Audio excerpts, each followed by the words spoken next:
वंदन करते आणि मंचावर उपस्थित सर्वच कर्तबगार महिला भगिनी यांच्याविषयी मनापासून कृतज्ञता व्यक्त करते आणि इथं मोठ्या संख्येने जमलेल्या माझ्या सगळ्या बहिणी, आई समान सगळ्या माझ्या मावश्या यांनाही मी सर्वप्रथम वंदन करते। खरं तर मी कोणी मोठी व्याख्याती नाहीये किंवा लेखिका कवयित्री मॅडमनी सांगितलं असं काही नाहीये, थोडंफार जे सुस्त आहे आणि ज्यांच्यामुळे आज आपण सगळ्याजण इथं उभे आहोत, आपल्या सावित्रीबाई फुले यांच्या कृतज्ञतेमध्ये सततच आपण सर्वजणींनी राहायला हवं आणि त्यांच्यामुळेच आज मी दोन शब्द जे आपल्या समोर माझं मनोगत व्यक्त करणार आहे, तर ही सर्व त्यांचीच कृपादृष्टी आपल्या सर्वांवर आहे। कर्तृत्वाने झाली ती सावित्रीची क्रांतीज्योती, कर्तृत्वाने झाली ती सावित्रीची क्रांतीज्योती, स्त्री शिक्षण स्त्री मुक्तीची हीच तर खरी निर्माती, स्त्री शिक्षण स्त्री मुक्तीची हीच तर खरी निर्माती। बालवयातील सावित्री ही खूप धीर धाडसी होती, निर्भय होती, पोहणे त्याचबरोबर आणखी काही धाडसी खेळ खेळणे ह्या बाल सावित्रीला खूप आवडायचे।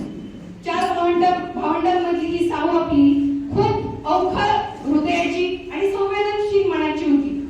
तिचं बालमन हे सतत धाडसी कृत्य करणं याच्याकडे सतत तिचं लक्ष असायचं।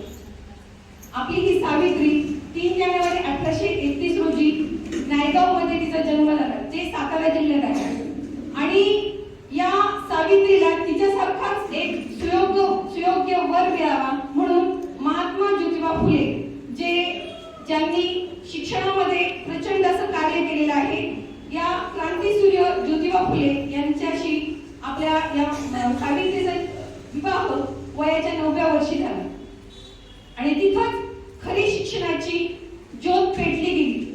आपण म्हणतो ना की प्रत्येक यशस्वी पुरुषामागे एक त्याची पत्नी असते, बहीण असते, आई असते, पण या सावित्रीच्या पाठी एक कणखरसा क्रांतीसूर्य होता, म्हणूनच ही क्रांती ज्योत पुढे पेटली गेली। शिक्षणाने काय होतं हे ज्योतिबा फुलेंनी सुरुवातीला जाणलं आणि आपल्या पत्नीला घरातच शिक्षण देऊन त्यांनी हळूहळू शिक्षणाची धडे गिरवली। हळूहळू सावित्रीबाईंनी ज्योतिबांकडून ज्यावेळेस शिकायला सुरुवात केली त्यावेळेस माता भगिनींनो काळ खूप संघर्षदायी होता, आजच्यासारखा नव्हता। खरं तर ही खूप मोठी क्रांती, मला बोलताना अक्षरशः माझ्या अंगावर शहारे येत आहेत की असा तो काळ होता, त्या काळामध्ये स्त्री 2 पावलं बाहेर जाऊन काही करायला गेली तर तिला खूप नावं ठेवलं जायचं।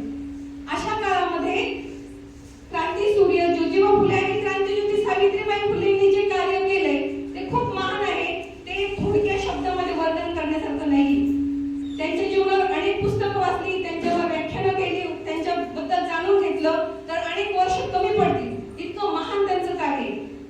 आणि ही माता हिला थोड्या काळाच्या प्रसव वेदना ह्या तिच्या भाग्यात नव्हत्या, त्यांना स्वतःचं मूल बाळ नव्हतं। माझं बघितलेलं आपण म्हणतो की जिला स्वतःचं मूल बाळ होतं ती खरी स्त्री, ती खरी महिला, पण असं काही नाही। या मातेला खूप मोठ्या प्रसव वेदना सहन कराव्या लागल्या, स्वतःचं मूल जन्माला देऊ नाही तर अनेक संघर्षाला सामोरं जाऊन। मग कोणता संघर्ष होता तो, कोणता संघर्ष होता की त्या संघर्षाला ह्या माता आपल्या सामोरं गेल्या?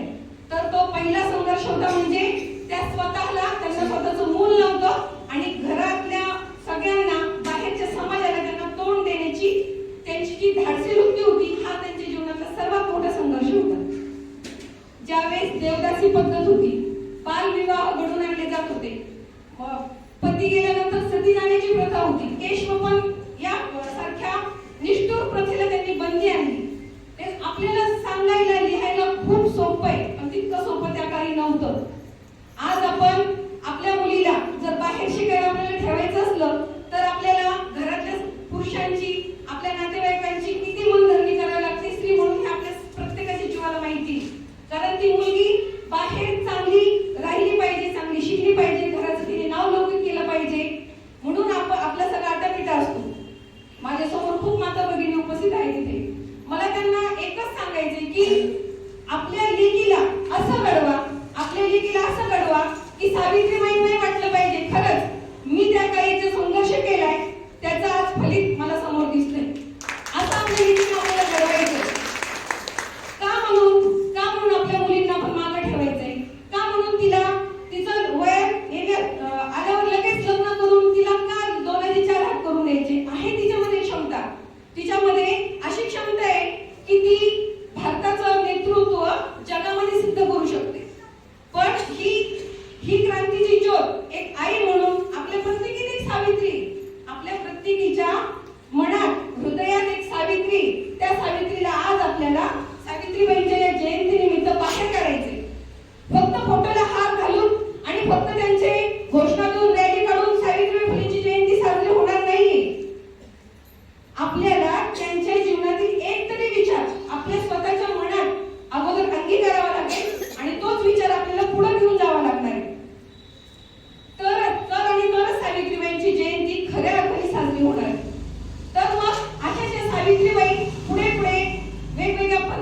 बंद करून